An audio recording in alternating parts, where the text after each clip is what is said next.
नमस्कार। द देसी अड्डा पर आपका स्वागत है। मैं हूं राकेश तिवारी। देखिए, राजनीति में आप जो कुछ चाहते हैं सब कुछ नहीं कर सकते। राजनीति में मजबूरियां आपको वो भी कराती है जो आप नहीं चाहते हैं। देखिए, बिहार फर्स्ट और बिहारी फर्स्ट के नारे के साथ बिहार की राजनीति में अपनी धमक और चमक बनाने वाले चिराग पासवान को भी अंततः वैशाली में घुटने टेकने ही पड़े। वीणा देवी को टिकट देना ही पड़ा। चिराग पासवान ने ऐलान किया था कि विश्वासघातियों को इस बार टिकट नहीं देंगे, लेकिन जब चिराग पासवान ने 5 अपने उम्मीदवारों की घोषणा की तो उसमें एक नाम वीणा देवी का ही था। और इसी से पता चलता है कि राजनीति में मजबूरियां कितनी हावी हो जाती है और उन मजबूरियों के आगे घुटने टेकने पड़ते हैं।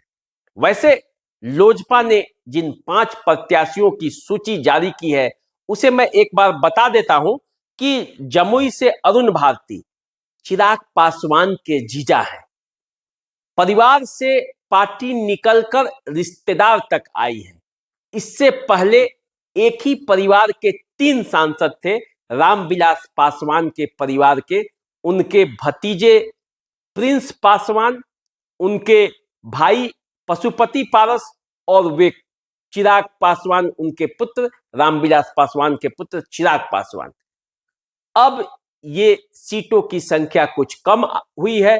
परिवार से पार्टी निकलकर रिश्तेदार तक आई है। इस बार चिराग पासवान एक प्रत्याशी हैं और एक अरुण भारती।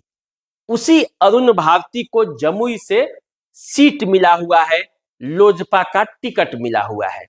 अब इस लोजपा के टिकट पर अरुण भारती जमुई से उम्मीदवार हैं और उस जमुई में अर्चना रविदास जो आरजेडी की प्रत्याशी हैं वो उन्हें टक्कर दे रही हैं। चिराग पासवान इसी जमुई से 2 बार सांसद रहे हैं। अपने जीजा के लिए वे क्या कर पाते हैं, एनडीए के सहारे के अलावे चिराग पासवान अरुण भारती को कितना मदद करेंगे, ये तो आने वाले समय में पता चलेगा। लेकिन इसके बाद समस्तीपुर में शांभवी चौधरी को टिकट दिया है। ये भी परिवार से बाहर की टिकट है। अशोक चौधरी की पुत्री हैं और किशोर कुणाल की बहू। तो इस मामले में देखा जाए तो एक रिश्तेदार और एक बाहर का व्यक्ति, शांभवी चौधरी को टिकट मिला है। इसके बाद खगड़िया से राजेश वर्मा को टिकट मिला है। इसके बाद वैशाली से वीणा देवी और हाजीपुर से खुद चिराग पासवान चुनावी मैदान में है।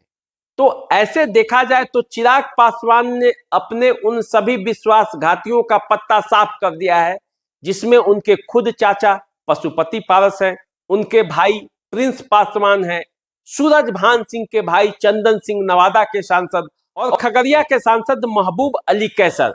इनका पत्ता साफ हो गया है। लोजपा ने इन्हें अपना प्रत्याशी नहीं बनाया है।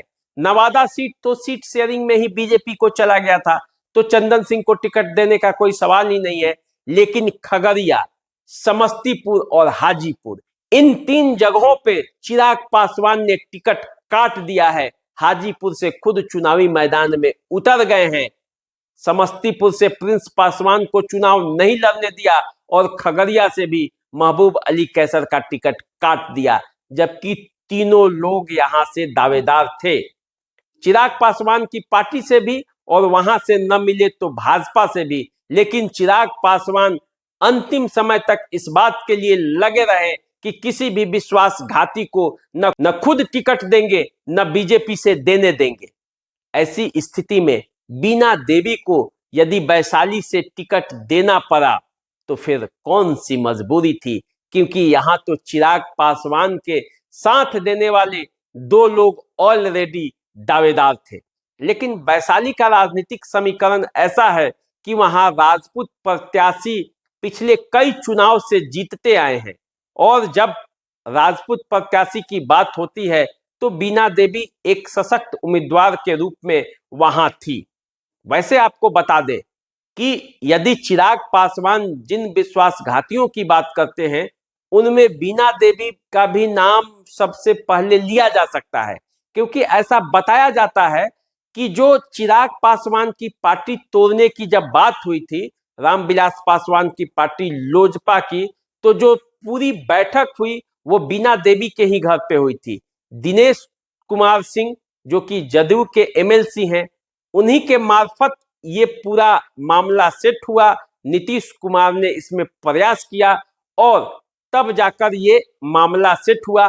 चिराग पासवान कई बार ये बातें बता चुके हैं, लेकिन वो बीना देवी चुनाव के ठीक एन पहले पलटकर फिर पारस गुट को छोड़कर चिराग पासवान के पास चली आई और अंततः जो दिनेश कुमार सिंह ये कहते थे कि टिकट तो वे जिस पार्टी से चाहेंगे ले लेंगे, और फिर कौन सा दबाव काम आया और कौन सा जादू काम किया, बीना देवी फिर से वैशाली से लोजपा की उम्मीदवार हैं।